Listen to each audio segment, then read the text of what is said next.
चन्द्राय Janakraj मनोदरा मामकाभीष्टदाय मकितमङ्गलम्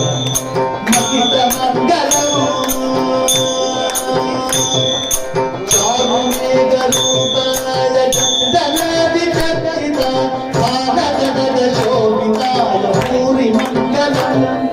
ललितरत्नकुन्दनाय तुलसीवनमालिका जलजगदगदेकाय चारुमङ्गलम्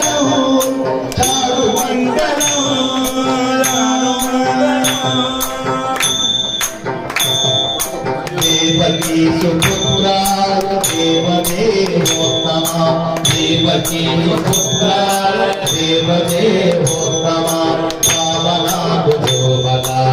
उपमङ्गलम्